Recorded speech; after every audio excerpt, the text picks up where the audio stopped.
Alrighty y'all, it is November 2025, and that means that all the bow companies are launching their 2026 flagship bows, including Mathews and Hoyt. So the ongoing question of which bow is better continues, and we got a pretty big year this year because Hoyt has been having a very successful run with their Alpha series, their aluminum flagship bows, and this year they integrated a tuning system to kind of catch up with the industry.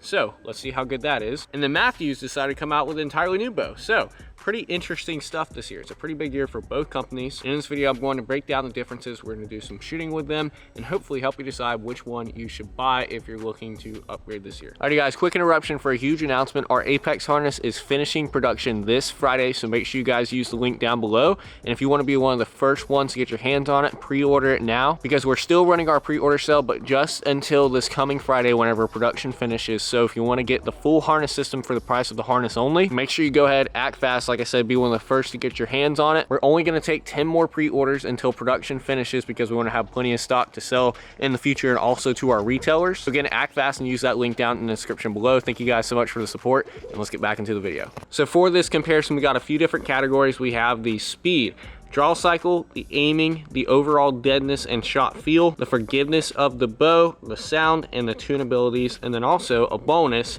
is the accessory system for that company, but we're not really counting that towards the final score. Again, kind of a bonus thing. We're mainly just going to be comparing the two bows themselves outside of their accessories. Our first category is speed. We're going to start by testing the speeds of the bows through a chronograph. Now, this isn't really a deal breaker for me. Obviously, speed matters, but at the same time, I care more about how the bow shoots, how accurate it is, how it feels in the hand. But I know a lot of guys like to know the speeds of these bows, so we're going to shoot them through a chrono real quick. This is our little rig back here. Just got the chronograph set up on a bar stool and then the target thrown in the chair. Kind of ghetto, but we're going to do it. We're going to start with the AX-3. This bow is set up at 30 inches, 70 pounds with a 430 grain arrow. 301, that is not bad at all. So 301 feet per second out of the AX-3. Again, 70 pounds, 430 grain arrow, 30 inches. Now for the Mathews arc, same exact setup as far as draw length and draw weight go. 300. Okay, so the Hoyt has Mathews beat by 1 feet per second.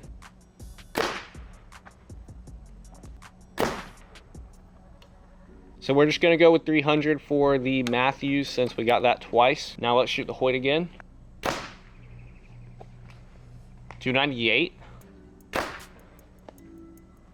299. So I guess you could say we have an average of 300 feet per second with the Hoyt and right at 300 feet per second with the Mathews as well. So pretty much the exact same speeds. Obviously there was a little bit of variance there in my chronograph, but I mean, honestly, literally the same exact speeds at the same specs. Before we get further into the comparison, there's a couple things I want to note about the bows. So the Hoyt Alpha AX-3, they're calling it the Alpha AX-3 29, but it's actually 29.5 inches axle to axle, which is kind of weird. Why not just call it the 29.5? It weighs 4.4 pounds and the retail price is $14.99 MSRP. Now the Mathews, the Arc 30, is actually 30 inches axle to axle, which is nice. That is what they call it. It is 3.99 pounds, so a little bit lighter than the Hoyt, and its retail is $14.59, so you're looking 40 bucks cheaper than the Hoyt, which whenever you're spending that much money doesn't really matter at that point, in my opinion. Just want to mention those things before we got further into the comparison. So our next category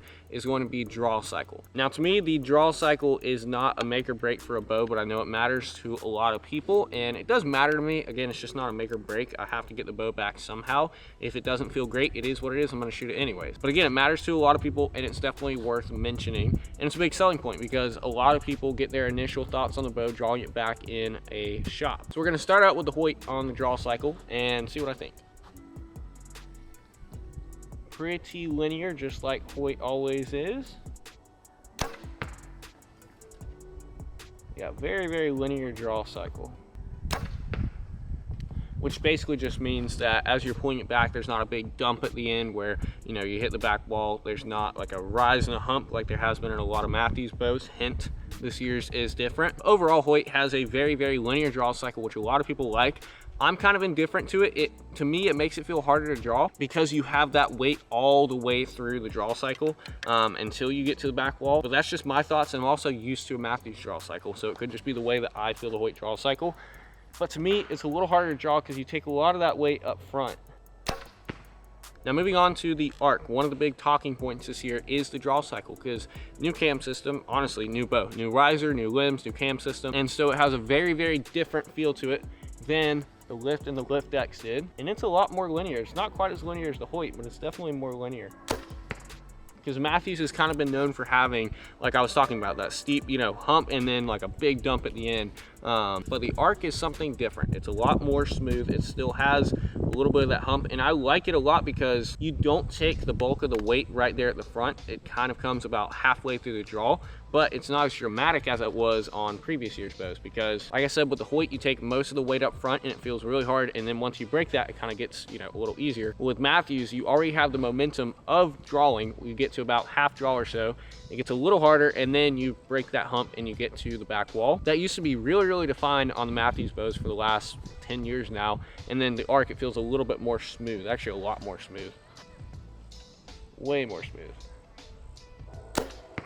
By the way, I'm ranking these bows in these categories out of 10. So we're going on a scale of 1 to 10. I gotta say, on draw cycle, I'd give the Hoyt an 8. Again, that's kind of my personal feel on it. And I'd probably give the Mathews an 8 too, to be honest. There's not a huge difference between the two. You know, there's definitely a different feel to them. But as far as comfort, they're both super comfortable. They both pull really, really well. I mean, I would say this is probably Mathews' best draw cycle since the solo cam bows. Hoyt's been doing a pretty good draw cycle for years now. So again, 8 and 8 for both. I'm not really too surprised, to be honest. They're pretty similar draw cycles. So now getting into how the bows actually shoot. We're gonna talk about aiming. There's definitely a difference between aiming, the shot process, vibration, you know, stuff like that. And I think honestly, aiming is what matters the most in a bow, in my opinion, because if you can't get the bow to hold well, you're not going to be able to shoot well. Doesn't matter how great of a shooter you are, you may be able to do better than most with it, but if the bow doesn't aim well, then it's not going to shoot well. So aiming matters a lot to me. Starting out with the Hoyt again. Overall, it holds pretty well. Yeah, I mean, it holds well. We're only at 30 yards right here, so nothing crazy long distance. But yeah, the Hoyt holds really well. I'll come back around to it in just a second. I want to shoot the Mathews first, though.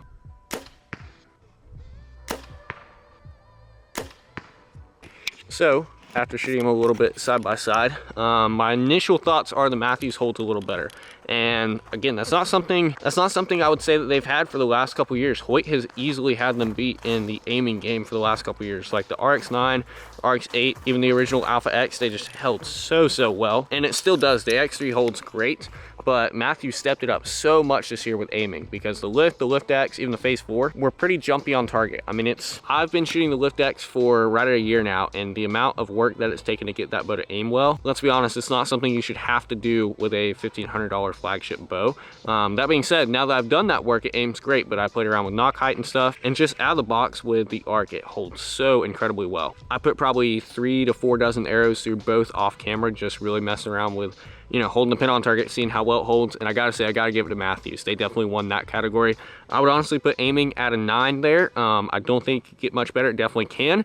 I think probably the 34 does that. And Hoyt, I would give an 8. It still holds incredibly well, but not quite the same as the Mathews this year, which is a big change for Mathews, so good job there. Next up is deadness / overall shot feel. So how does the shot feel? Is there a lot of vibration? Is the bow pretty dead in the hand as the shot goes off? Stuff like that. We're gonna start with the Mathews this time.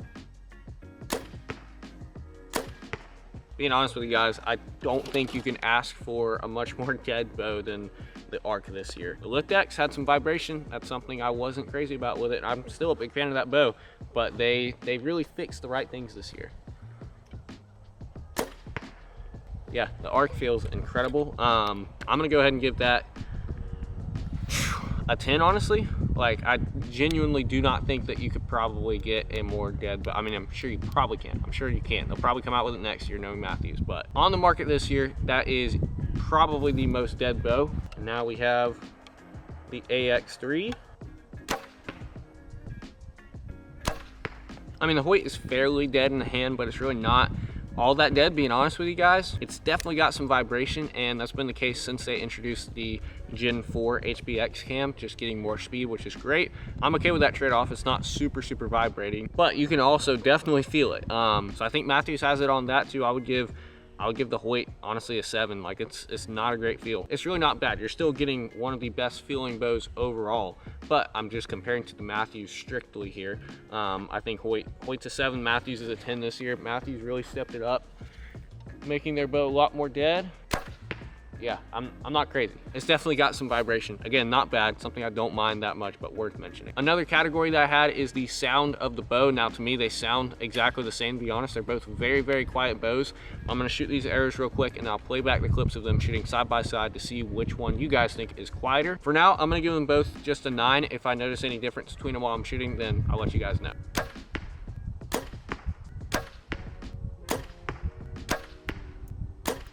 So another very important category to me, the second most important category just behind aiming, is overall forgiveness. And by forgiveness, I mean simply, basically, if I'm not performing my best, if I really don't shoot my best, you know, during the shot, how forgiving is the bow? Is it gonna shoot wild or is it still gonna shoot pretty well? So let's see here, starting again with the Mathews. By the way, guys, I'm not trying to shoot bad here to see how forgiving the bow is. I'm just shooting like I normally would because you're definitely gonna have imperfections and stuff in there. So I'm gonna shoot a few groups of both of these bows. See what I think.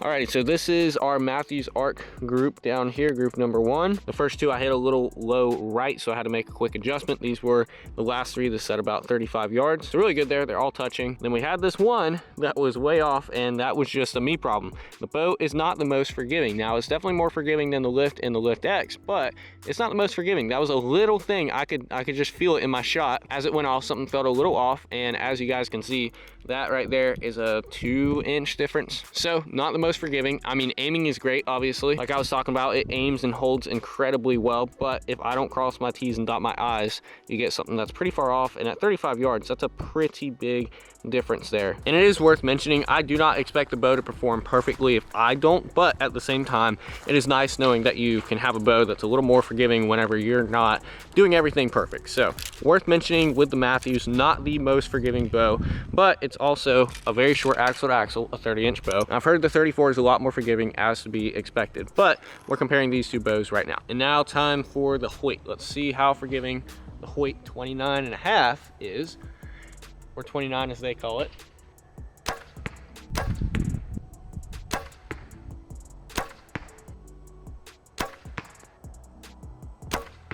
Well, I don't even feel like I have to go down there and show the group, to be honest with you guys. The Hoyt is a lot more forgiving than the Mathews for sure. Again, I think the Mathews aims better this year. It definitely aims better. There's less pin movement without, you know, having to do much to the bow to get it there. But overall, again, if I don't cross my T's and dot my I's on the Mathews, you're gonna end up with what you would expect, a bad arrow. Whereas with the Hoyt, it's like, if I don't do that, you know, if I don't have my best shot, it's okay, the bow still shoots good, which is great, especially when long distance shooting, whenever all those little imperfections in your form are magnified. A more forgiving bow is what you want, and for a 29.5-inch axle to axle bow, I mean, it is incredibly forgiving. I would give the Hoyt a 10 on forgiveness, give the Mathews a 7 on forgiveness. We're now entering our last 2 categories, the tune abilities, and then kind of a bonus category, the accessory system. So starting out with the tune abilities, Hoyt introduced a new one this year. They're calling it their XTS tuning system. It is right here in the limb, on top of the limb pocket essentially, but you can basically take any tune that you have, any bad tear, and you can get it to a bullet hole without putting this thing in a press whatsoever, which is great. This tuning system works phenomenally. You can actually get a vertical tear out with it, which is not something you've been able to do with any other tuning system in the industry up until this point. It only took Hoyt a few years to get there. They were a couple years behind everyone else, but hey, they did it, and they did it really, really well. I would give them a 9 on the tuning system. Actually, make it a 10, because I don't know what else you can do. Mathews, on the other hand, has had their tuning system now for the last 2 years, the Arc being the second bow to have it, their limb shift technology, which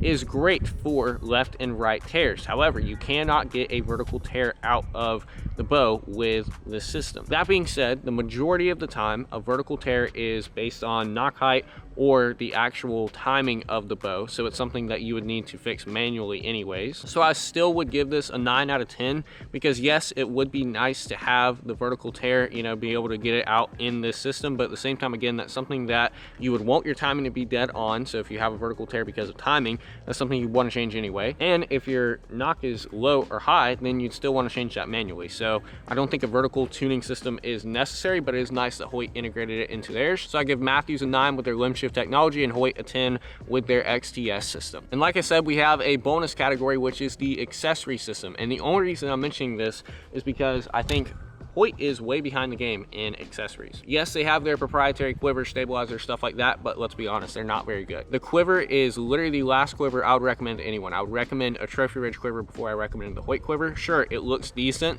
but you have a little wing nut screw that literally everyone and their brother loses whenever they go to take it off the bow. It's the most aggravating thing to put on. It is just, overall, it's a terrible quiver, terrible design. I'm not a fan of it at all. Their stabilizers are basic run-of-the-mill stabilizers, nothing wrong with that, but also nothing crazy about it. They have their Picatinny mount, which is basically trying to get back at Mathews for doing bridge lock so well. And again, this is the only reason I'm mentioning it, because I think Hoyt has fallen behind with their accessory system. It's just not a very good one. I wouldn't even say they have a system. They have accessories, but not a system. Mathews has literally mastered the accessory system, and that's a big part of your bow, is what goes on it. They have everything bridge lock, everything integrated. They even upped it this year with the new integrated V-bar, which I took off for this video since the Hoyt doesn't have a V-bar. You've got the silent connect system built into the bow, just little things like that that Mathews is doing right. I'd give Hoyt a 5 out of 10 on their accessory system, if you want to call it that, and Mathews obviously a 10. Again, that doesn't count towards the final score, but it is something worth taking into account whenever you're going to purchase a bow, if you're planning on going with that company's proprietary accessories. And one more thing I want to address before we add up the score is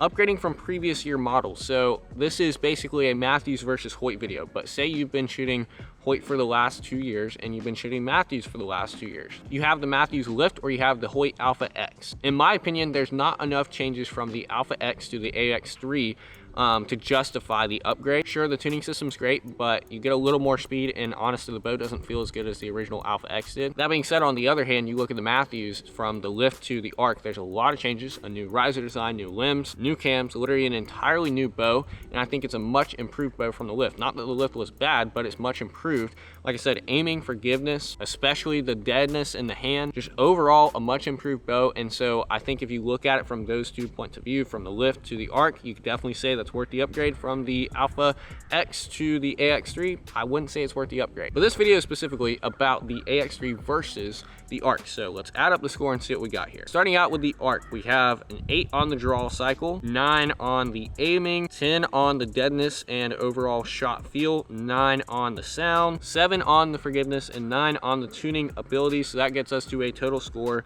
of 50. So pretty solid on Mathews. Let's see what the AX-3 adds up to. 8 again on the draw cycle, 8 on the aiming, 7 deadness, a 10 on the forgiveness, a 9 on the sound, and a 10 on the tuning system, which gets us to 52. So if you're going off of score alone, I would say that the Hoyt AX-3 is the better bow. And I would say overall, I would agree with that. It's so close. I mean, you guys saw it's literally a 3-point difference there in our scoring system, if you want to go by that. It's so close. You guys would be happy with either one, trust me. I think Mathews definitely has Hoyt beat in the direction they're going, the changes they're making, just because Hoyt is now on the 3rd rendition of the same exact bow, which isn't a bad thing. They'll probably come out with something all new next year. We'll see. Overall, I don't know which one I would go with if I was, you know, just unbiased, but I'm a Mathews guy, so I'm going to stick with Mathews for sure. And that's just because I really like the brand, what they do, and the fact that you can still get parts for the bows all the way back in '92. Hopefully that made the decision a little bit easier for you guys. It may not have, it may have made it worse, I don't know. But nonetheless, I hope you guys were entertained and enjoyed this comparison video. If you want to see more like this, go to my channel. Also, KodiakGear.us if you want to get this awesome bino harness. Thank you guys for all the support, and I'll catch you all in the next one.